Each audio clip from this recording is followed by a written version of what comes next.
মা, আমরা এসে পড়েছি একদম হঠাৎ করে। একে রে মা, কোনো খবর না দিয়ে এভাবে চলে এলি। তবে খুব ভালো লাগছে দেখে, বুঝলি। আয় আয় ভেতরে আয়, এই বৃষ্টিতে তো ভিজে গেছিস, ঠান্ডা লেগে যাবে। বাবা মা, হঠাৎ মনে হলো আপনাদের দেখতে ইচ্ছে করছে, তাই প্রিয়াকে নিয়ে চলে এলাম। কিছু মনে করবেন না তো? বেশ করেছো বাবা। এসো এসো, ভেতরে এসো।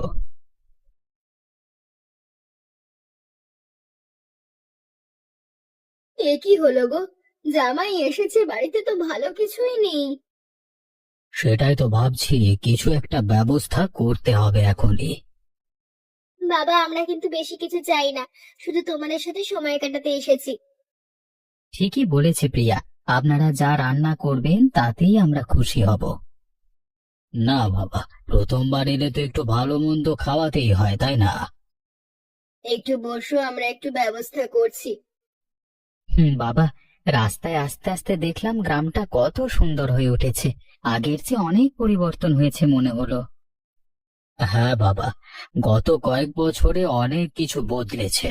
তবে মানুষগুলো এখনো আগের মতোই সহজ সরল আছে। বাবা, তোমার শরীর কেমন আছে? আগের চেয়ে ভালো তো? ভালো আছি রে মা, তুই চিন্তা করিস না। তোরা রাস্তায় কোনো সমস্যায় পড়িসনি তো বৃষ্টিতে? না মা, বাবা, আমরা আসলে বেশি দিনের জন্য থাকতে পারবো না। কালই ফিরতে হবে অফিসের কাজে। এত তাড়াতাড়ি? আরো কয়েকদিন থাকলে ভালো হতো তো। পরের বার আরো কয়েকদিনের জন্য আসবো বাবা। সেটাই তো চাই মা, তোদের ছাড়া বাড়িটা বড্ড ফাঁকা লাগে। ঘরে তো চাল ডাল ছাড়া কিছু নেই গো, জামাইকে কি খাওয়াবো বলো তো? এ মাসে তো হাতে একদম টাকা নেই। ধান বিক্রির টাকাটাও তো এখনো আসেনি। কিন্তু জামাই প্রথমবার এভাবে হুট করে এলো, কিছু একটা তো খাওয়াতে হবে। ঠিক আছে, আমি কার্তিকের কাছে গিয়ে একটু ধার নিয়ে আসি। বড় একটা মাছ কিনে আনবো, জামাইয়ের মুখে হাসি ফুটবে তাহলে। হ্যাঁ, তাই করো, তাড়াতাড়ি যাও, বৃষ্টি বাড়ার আগেই ফিরে এসো।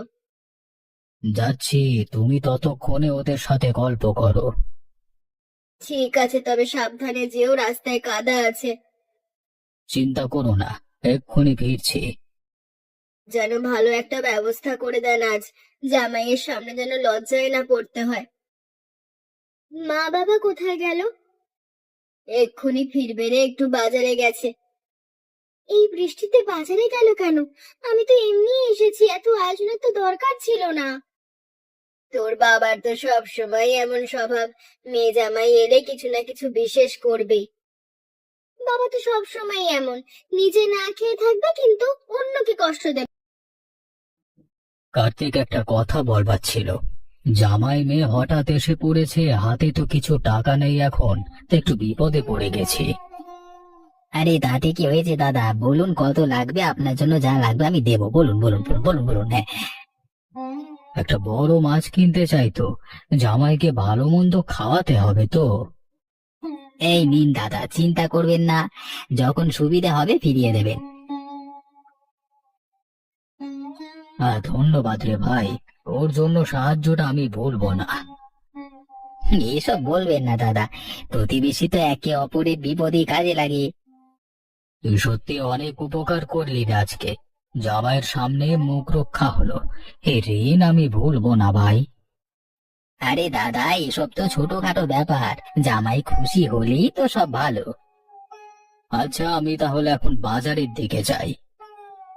যান দাদা, সাবধানে যাবেন, বৃষ্টিটা আবার বাড়ছে।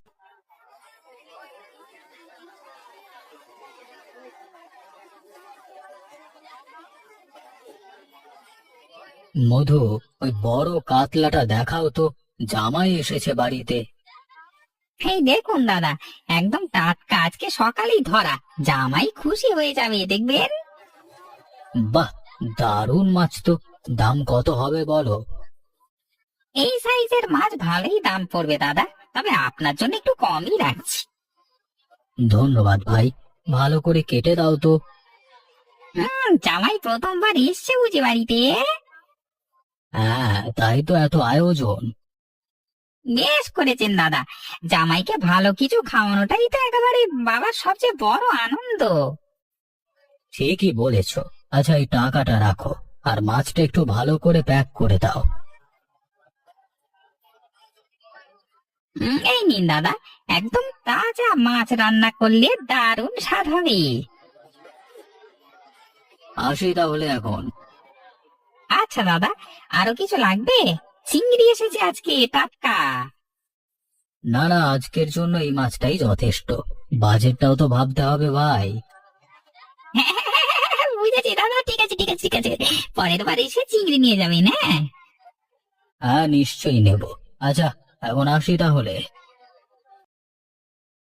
দেখো তো কেমন বড় মাছ এনেছি। বাবারে, এত বড় মাছ! আজ তো জমিয়ে রান্না হবে। বাবা, তুমি না সব সময় আমাদের জন্য এরকম করো। মেয়ে জামাই এলে বাবার মন তো এমনই হয় রে মা। বাবা, এত কষ্ট করবার কি দরকার ছিল? আমরা তো যা আছে তাতেই খুশি। আরে না বাবা, তোমার জন্য এটুকু তো করতেই হয়। চল প্রিয়া, রান্নাঘরে চল, রান্নাটা শুরু করি। চলো মা, আমিও সাহায্য করি তোমাকে। আমিও কিছু একটা করতে পারি কি? এভাবে বসে থাকতে ভালো লাগছে না। না বাবা, তুমি অতিথি, তুমি বিশ্রাম করো, আমরাই সব সামলে নিচ্ছি। তাহলে আমি একটু বাইরে গিয়ে বসি, প্রকৃতির উপভোগ করি একটু।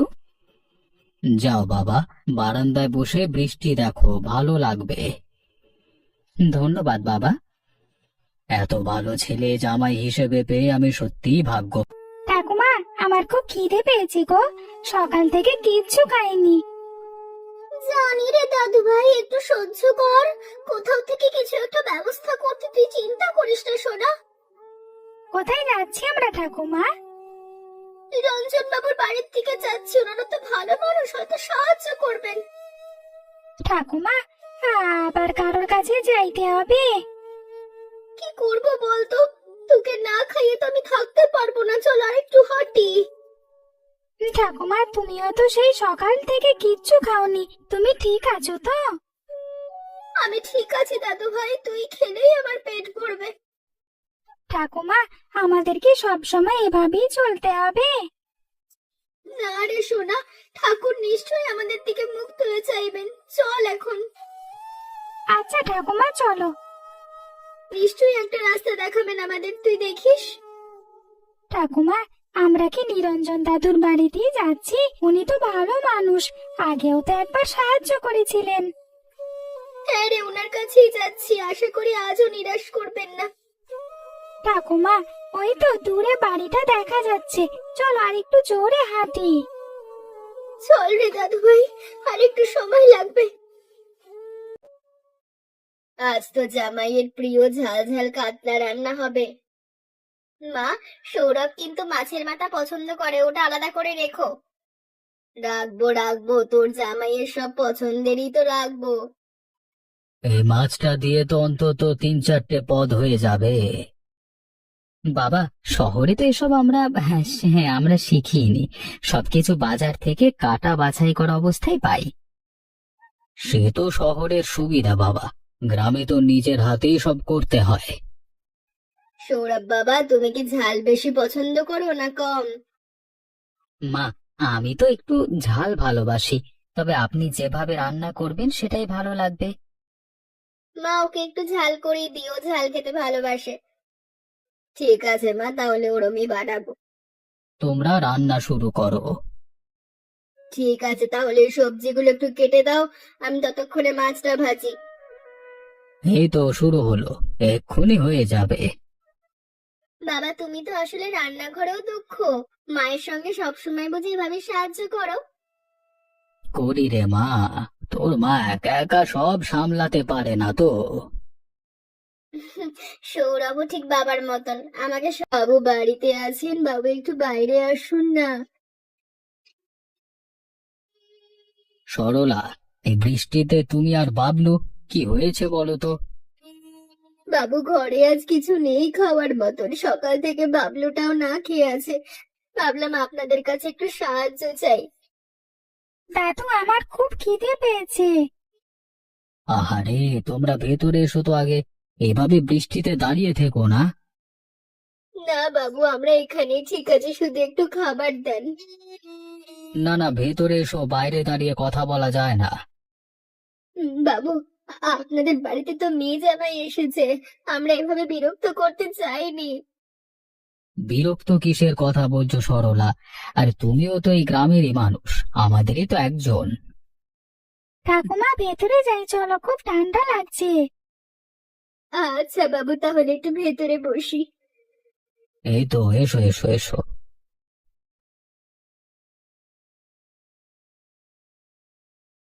আপনাদের বাড়িতে মেয়ে জামাই এসেছে শুনলাম, ওরা ভালো আছে তো?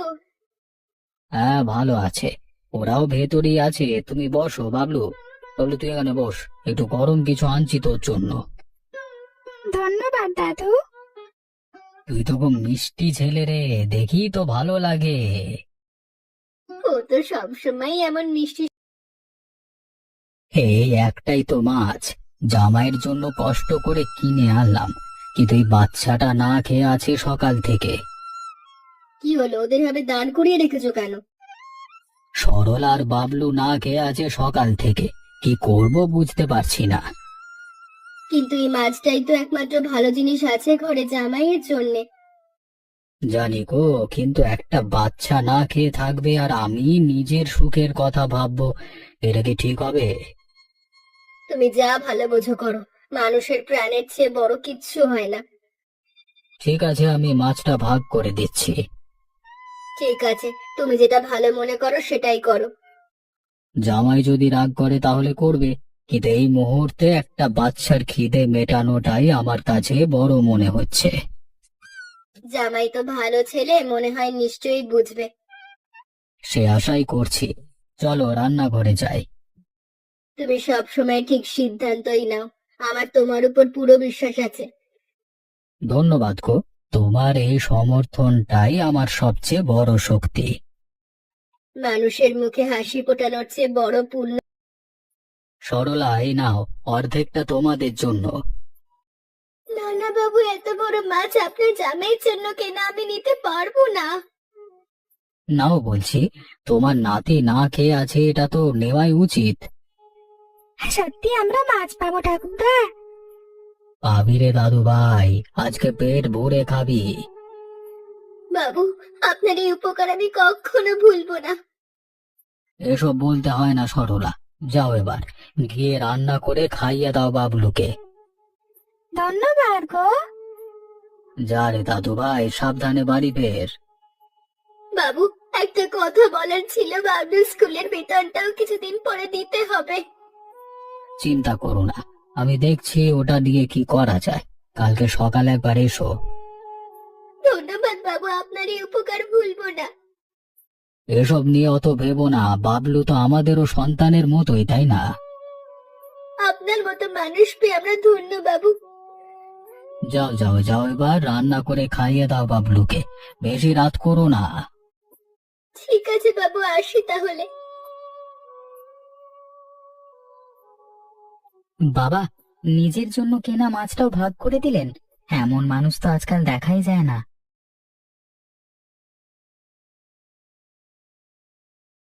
কি দেখছো এত মনোযোগ দিয়ে? প্রিয়া, দেখো তো বাইরে, তোমার বাবা কি করলেন। বাবা তো সবসময় এমন, নিজের কষ্ট হলে অন্যের বিপদে এগিয়ে যান। সত্যি, এত অভাবের মধ্যেও এমন এমন মন। আমার তো কিছু একটা করা উচিত এখন। কি ভাবছো তুমি? একটু অপেক্ষা করো, আমি এক্ষুনি আসছি। কোথায় যাচ্ছ এই বৃষ্টিতে? দেখোই না, একটা সারপ্রাইজ দেব। কি সারপ্রাইজ বলো তো? এখনই বলে দিলে তো মজাটাই থাকবে না। একটু অপেক্ষা করো।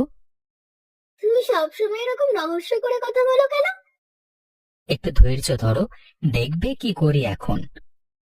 ঠিক আছে, যাও তাহলে, আমি এখানে অপেক্ষা করছি।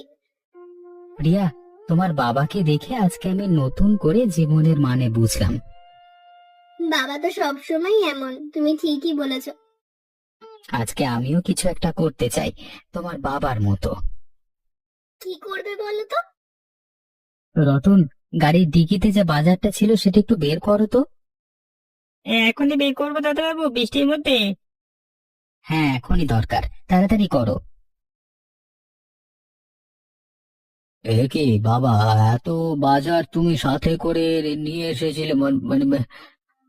বাবা, আসলে আপনাদের জন্য কিছু জিনিস আনতে চেয়েছিলাম, কিন্তু এখন মনে হচ্ছে শুধু আমাদের জন্য না, পুরো গ্রামের জন্যই কিছু করা উচিত।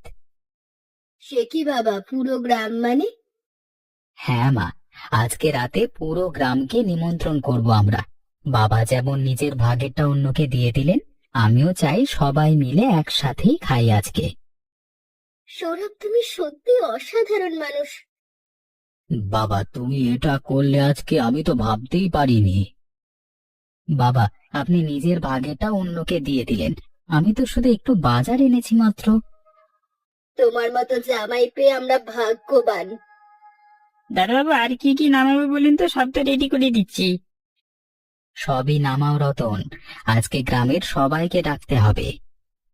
দাদাবাবু, আপনি সত্যি অন্যরকম মানুষ, এমন উদারতা কমই দেখেছি। আরে না না রতন, বাবা যা করলেন তার কাছে এটা তো কিছুই না। তুমি আমার মেয়ের জন্য সত্যি সঠিক মানুষ বাবা। আশীর্বাদ করে ওপরওয়ালা তোমাদের মঙ্গল করুক। তুমি যেন সারা জীবন এভাবে অসহায়দের পাশে দাঁড়াতে পারো। বাবা, তুমি এটা বললে আমার মন ভরে গেল। চলো এবার সবাই মিলে গ্রামের মানুষদের ডাকতে যাই। হ্যাঁ চলো, দেরি করলে চলবে না, রান্নাটাও তো শুরু করতে হবে বেশি করে। আমি আর সৌরভ মিলে ডেকে আনছি সবাইকে, তোমরা রান্নার আয়োজন করো। ঠিক আছে, চলো প্রিয়া, একসাথে গিয়ে সবাইকে খবর দিই। চলো, আজকের রাতটা সত্যি স্মরণীয় হয়ে যাচ্ছে। আজকের এই রাতটা আমার জীবনের সবচেয়ে স্মরণীয় রাত হয়ে থাকবে। বাবা, আপনি আজকে আমাকে শিখিয়ে দিলেন, সত্যিকারের বড় মানুষ হতে টাকার দরকার হয় না, মনের দরকার হয়। ঠাকুরদা, আজকে এত মজার মাছ খেলাম, জীবনে এত ভালো খাবার খাইনি। বাবু, আপনাদের এই ভালোবাসা আমি কখনো ভুলবো না। আমার আপন কেউ থাকলেও হয়তো তো সাহায্য করতো না। না, আপনার জামাই এবারে রমা বাজার আয়োজন করে ফেলে না, হেভি হয়েছে, দারুণ লাগছে। সত্যি তো, এমন সন্ধ্যা তো গ্রামে আগে কখনো আসেনি। আজ বুঝলাম ভাগ করে খাওয়ার আনন্দই আসল আনন্দ। আজকের এই দিনটা আমাদের বিয়ের চেয়েও বেশি মনে রাখার দিন বলে মনে হচ্ছে। বাবলু, তুই বড় হয়ে কি হতে চাস? আমি বড় হয়ে তোমার মতো হতে চাই দাদা, যে সবাইকে ভালোবাসে। তুই নিশ্চয়ই হবি রে, তোর মনটাই তো সবচেয়ে সুন্দর। নিরঞ্জন দাদা, আপনার ধারে টাকা তো আজকে শোধ হয়ে গেল বলা যায়, আনন্দটাই তো আসল সুদ। ঠিকই বলেছ ভাই, এমন আনন্দের কোনো দাম হয় না। আজ আমার নাতিটা পেট ভরে হাসি মুখে খাচ্ছে, এর চেয়ে বড় সুখ আর কি হতে পারে আমার জন্য। সরলা, তুমি আর বাবলু এখন থেকে মাঝে মধ্যেই আসবে আমাদের বাড়িতে, একা একা কষ্ট করো না। আসবো বৌদি, নিশ্চয়ই আসবো। দাদা, পরের বার জামাইবাবু এলে আমাকেও ডাকবেন কিন্তু, আমিও তো এখন এই পরিবারেরই একজন মনে হচ্ছে। অবশ্যই ডাকবো মধু, তুমিও তো আজকের এই আনন্দের অংশীদার। চলো সবাই, আজকের এই ভালোবাসা আর ভাগাভাগির সন্ধ্যাকে স্মরণ করে একসাথে খাওয়া শুরু করি। আজকের এই খাবারের প্রতিটা দানা যেন আমাদের সবার ভালোবাসার প্রতীক হয়ে থাকে। একদম ঠিক বলেছো। চলো এবার সবাই মিলে খাওয়া শুরু করি, খাবার ঠান্ডা হয়ে যাচ্ছে। চলুন সবাই, আজকের এই বিশেষ রাতের খাওয়া দাওয়া শুরু করা যাক।